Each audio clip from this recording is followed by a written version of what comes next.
Bueno, vamos a hablar de Barrilito. Barrilito era un niño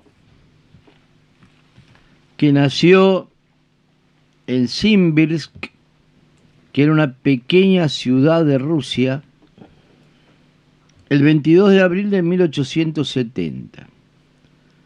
Así lo llamaba la mamá, así lo llamaba el papá y así lo llamaba el hermano, a ni más ni menos que Vladimir Ilich Ulyanov, que después sería conocido como Lenin, y que fue el hombre que llevó esa teoría de Carlos Marx, la teoría del socialismo científico, que no era nada más que una teoría, a la práctica real de la lucha de clases y a la práctica real de la revolución, de la primera revolución socialista en la historia de la humanidad.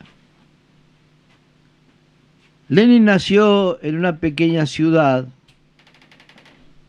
que, como todas las ciudades de la Rusia de aquel entonces, tenía un fuerte nexo con el campesinado, porque la inmensa mayoría de la población de Rusia era campesina.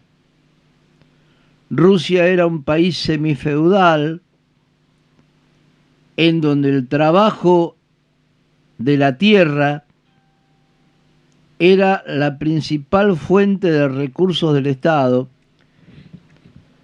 y en donde la inmensa y abrumadora mayoría de la población vivía en la pobreza o directamente en la miseria más absoluta.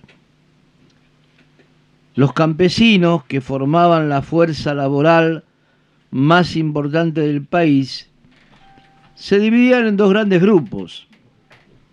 Estaban los campesinos que eran dueños de su propia tierra, que eran pequeñas porciones de tierra, pequeño grupo de hectáreas, y que trabajaban su propia tierra y pagaban impuestos abrumadores al gobierno, y los campesinos que no tenían tierra propia y que trabajaban para el señor terrateniente, que era de manera más o menos inevitable un miembro de la nobleza y de la aristocracia.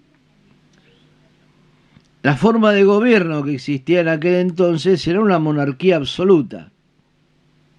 Y Europa, de la cual Rusia formaba parte, una parte lejana pero parte al fin, Rusia era la última monarquía absoluta, más retrógrada, más reaccionaria, más atrasada y más represiva de ese continente.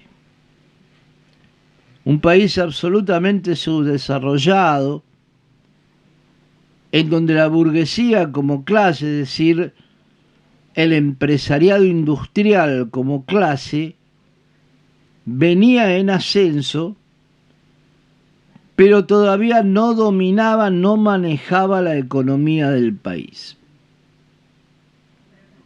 Correlativamente con esta burguesía naciente, había un proletariado, una clase obrera, que era minúsculo, que era escaso.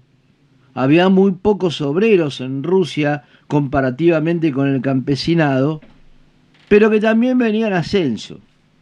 Es decir, lo que venía creciendo en esa Rusia que dio cobijo a Lenin era un proceso incipiente de industrialización y un proceso también incipiente de proletarización, de obrerización de las clases sociales. Había muchos campesinos en ese momento que abandonaban las tareas agrícolas para ir a engrosar el trabajo en las fábricas. Y si bien, como acabo de decir, la inmensa mayoría era campesina, ya se empezaba a perfilar en ese proceso de industrialización lo que terminaría siendo, sociológicamente hablando, la tumba del zarismo, es decir, la tumba económica, política y cultural del absolutismo monárquico llevado adelante por los zares. En la época que nos ocupa, 1880, 1890, existía en Rusia una organización que se llamaba Narodnaya Volia, o algo así. Yo realmente no soy ruso y me cuesta pronunciar esos nombres, ¿no? Pero era un grupo de anarquistas. Los anarquistas que le ponían bombas a la policía, le ponían bombas a los funcionarios del Estado zarista, a los recaudadores de impuestos, iban e intentaban matarlos a balazos o apuñalándolos. Y esto era lo que en aquella época dominaba en la resistencia al zarismo. Esa era la corriente dominante de lo que se llamaba la inteligencia, que no era otra cosa que la izquierda. La izquierda de aquella época, en la Rusia de aquella época, era anarquista. Y muchos obreros y muchos estudiantes y muchos hombres y mujeres del pueblo veían en los atentados individualistas y en la voladura por los aires de las carrozas de los funcionarios el método por excelencia para desembarazarse de esta monarquía cruel, hambreadora, represiva y todo lo que son todos los gobiernos, o lo que han sido todos los gobiernos de todos los estados, que han hecho de la injusticia social la quinta esencia de su existencia. El que era uno de los líderes anarquistas más pronunciados de aquella época era el joven Alejandro Ulyanov. El muchachito Alejandro Ulyanov era hermano de Lenin y era el hermano al cual Lenin admiraba profundamente y del cual heredó este afán por la lucha antizarista. El 1 de marzo de 1887, Alejandro Ulyanov y un grupo de compañeros y compañeras atentaron contra la vida del zar, razón por la cual fueron ahorcados todos, condenados primero a la cárcel y después a la horca. Y muchos cuentan, sobre todo León Trotsky, en su maravilloso libro La juventud de Lenin, muchos cuentan que este ahorcamiento de Alejandro Ulyanov fue uno de los motivos por los cuales Lenin asumió su rol de conductor de la revolución. En aquella época, como dijimos al principio, el socialismo era el socialismo marxista, ¿no? Había otros socialismos, pero el marxismo era una idea, algo que un señor de barba blanca había escrito en algunos libros. ¿Era Dios? ¿Eh? ¿Era Dios el de barba blanca? No. No, era un señor que se llamaba Carlos Marx. No, barba blanca. Dios tenía barba, pero ya se la afeitó. Sí, no, ahora curte otro look. No, está todo bien, parece bárbaro. Este señor de barba blanca, gordito, rechonchón, se llamaba Carlos Marx y había dicho que había que construir un partido revolucionarios que llevaran la revolución, que instalaran la revolución en todos los países del mundo. Pero era una teoría, nadie lo había hecho, ¿no? Nadie había osado poner en práctica estas ideas porque en líneas generales se consideraba, sobre todo en Europa, que el viejo había sido un gran teórico, pero que las ideas de él eran impracticables, que iba a ser la revolución socialista. ¿Dónde? ¿En Francia? ¿En Alemania? ¿En España? Y no, ¿cómo? Sin embargo, Lenin descubrió que no solo era necesario, sino también posible la revolución en Rusia, e instaló un proceso revolucionario en ese país, que era uno de los países más atrasados económicamente del mundo. En esto consiste el gran mérito de Vladimir Ilich Ulyanov, haber instalado la necesidad de construir un partido revolucionario que dirigiera a la clase obrera en Rusia y con proyección a todo el mundo, la necesidad de luchar por una revolución socialista, es decir, por una revolución que confiscara los medios de producción de manos de los patrones y los pusiera en manos del pueblo, una revolución que pusiera la educación, la salud, la vivienda en manos de los trabajadores, y en donde los trabajadores fuéramos dueños de todo y no tuviéramos que depender de las idas y vueltas de los gobiernos de turno, no tuviéramos que depender de la buena leche o de la mala leche de las patronales. El socialismo de Lenin se basó en lo mismo que se basa hoy, en que hay dos clases de personas.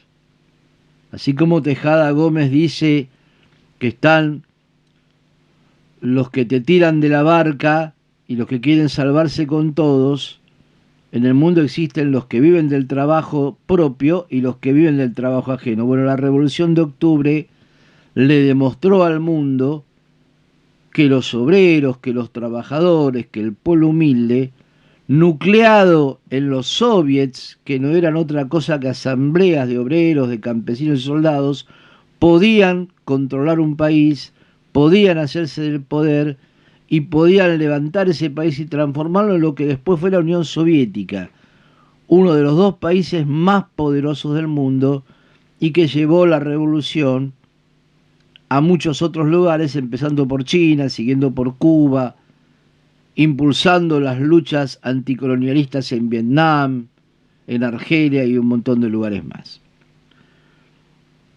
Vamos a leer algo que habla un poquito de quién fue Lenin. Después que murió Lenin en el año 1924, que murió porque tenía arteriosclerosis y le reventó el cerebro, se hicieron muchos homenajes a Lenin. El Partido Comunista de la Unión Soviética, a cargo de Stalin, después, y de otros, hicieron muchos homenajes a Lenin. Y esos homenajes estaba todo el mundo, estaba el ejército, desfilaban los campesinos, las campesinas, los obreros, las obreras, se llenaba la Plaza Roja en Moscú, salían los líderes de los partidos comunistas, de los partidos antiimperialistas, daban su discurso. Todo grande y ampuloso, como son los rusos en general, porque los rusos, a menos que Claudio me desmienta, les gustan las cosas grandes, ¿no? Todo grande, bueno. Y Rusia era un gran país, así que bueno, hacían las cosas así. Pero vamos a leer un poema de un señor que se llamó Bertolt Brecht, gran poeta, gran dramaturgo alemán, que retrató uno de los mejores homenajes a Lenin. Este poema se llama Los tejedores de Kuján-Bulak honran a Lenin, y es un poema que nos deja una gran enseñanza. ¿Por qué dice así? Muchas veces se ha honrado la memoria del camarada Lenin. Existen bustos y monumentos, llevan su nombre ciudades y niños.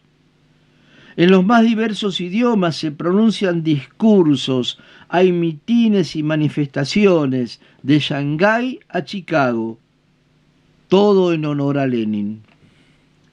Pero los tejedores de alfombras de Kujan Bulak, una aldea del Turquestán meridional, lo honraron así. Todas las noches, 20 tejedores temblorosos de fiebre dejan sus rústicos telares. La fiebre anda suelta, la estación del tren zumba con una nube de mosquitos que se levanta del pantano, detrás del viejo cementerio de camellos. Pero el tren, que trae agua y humo cada 2 semanas, trae un día la noticia de que se avecina el día del homenaje al camarada Lenin. Y entonces decide la gente de Kujan Bulak, gente pobre, tejedores de alfombras, que al camarada Lenin también en esta aldea le se ha colocado el busto en yeso.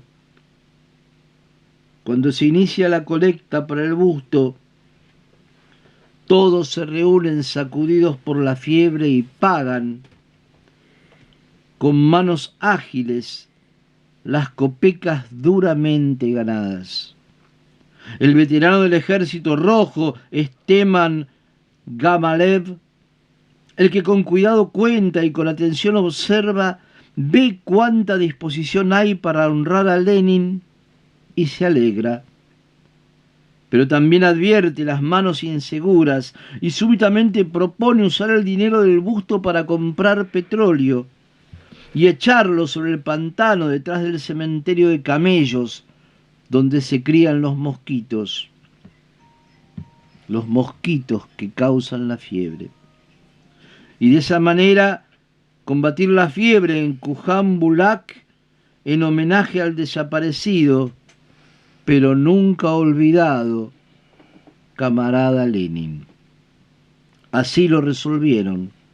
El día del homenaje van uno tras otro llevando sus tachos abollados, llenos de petróleo negro, para volcarlos sobre el pantano. De esta manera fueron útiles a sí mismos honrando a Lenin, y lo honraron siendo útiles a sí mismos, o sea, que lo habían comprendido. Hemos oído cómo honraron a Lenin las gentes de Kujan Bulak.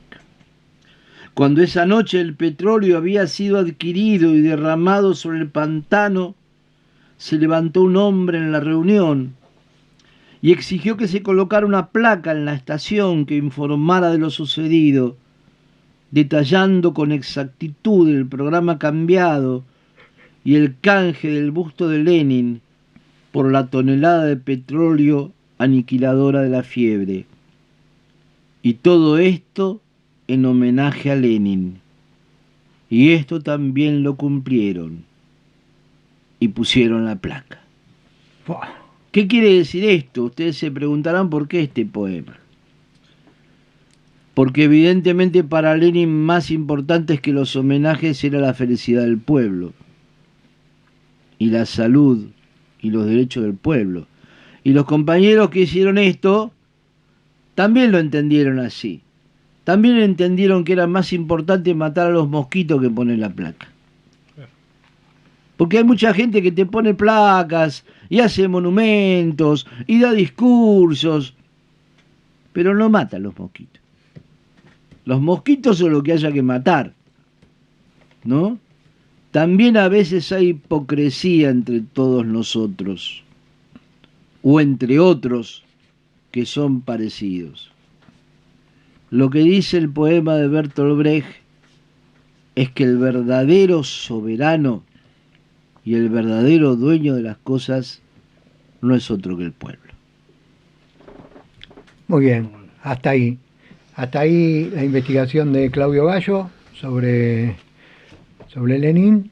Tuve la suerte, por mi otra profesión, el año pasado, de estar en el mausoleo de Lenin, y es una cosa tremenda, ¿no? Parece que está durmiendo ahí mientras la gente pasa y lo mira. la gente de la seguridad en Moscú no te dejan ni siquiera detenerte ni a sacar una, tenés que pasar lo más rápido posible, pero hay una energía ahí adentro, en el mausoleo de Lenin, es tremendo, tremendo. Bueno, uno de los regalos que me hizo mi profesión de actor, estar ahí, en Moscú. Y todos los vestigios que quedan de Lenin, que el capitalismo, por supuesto, intenta sacar y que no quede ni la memoria, pero como el pueblo ruso es un pueblo muy arraigado a su cultura, así como no solo Lenin, por supuesto, ¿no? Muchas de sus figuras digamos, o su parte cultural, no le es tan sencillo al capitalismo borrar la memoria, por lo menos allá. Igual convengamos que es un país que tiene muy pocos años de capitalismo, ¿no? Tiene 30 años, 30 y pico. ¿Cuánto tienen? 30 y algo, Sí, 31. 30 y algo, sí. En realidad no se sabe, porque en realidad lo que ocurrió hace 30 y pico de años es la perestroika. Después desmantelar el Estado como hace la burguesía para Claro. liquidar todo, debe haber llevado 10 años más, como mínimo. Sí, sí, sí. Y fueron esos 10 años, los primeros 10 años de capitalismo, donde la misma gente de Moscú lo cuenta, fueron muy duros para la gente, porque la gente, ellos te dicen, nosotros no teníamos que pensar ni en la comida, no era un problema para el pueblo la comida. Ni la educación, No teníamos que pensar en nada más que, bueno, por ahí nos quejábamos, me dijo una profesora, de que todos andábamos más o menos con la misma ropa, porque había 4 o 5 modelos de ropa, todos con los mismos calzados. No teníamos la apertura que hay hoy con ese tipo de cosas, pero no era un problema la comida. Sin embargo, hoy, dice, es un problema la comida, porque uno tiene que pensar mucho en la comida y en lo que va a gastar para comer, ¿no? Como, bueno, ellos en ese momento ese problema no lo tenían. Bueno, una historia muy larga la de Rusia y la de la Unión Soviética en realidad, porque ellos mismos te dicen que añoran la Unión Soviética y por otro lado te dicen que no volverían a la Unión Soviética, ¿no? Como, bueno, ahí el pueblo tiene esa dicotomía, ¿no? Como los viejos amores, ¿no? Claro, claro. Ya no se puede volver, pero Claro. qué lindo que fue. Sí, porque una de las cosas que hacen hincapié ellos es, por lo menos la gente, yo me moví mucho en la comunidad docente porque fui a estudiar a una universidad, y la comunidad docente lo que te dice es que ellos, por ejemplo, antes no podían viajar de provincia a provincia o de lugar a lugar si no tenían un justificativo.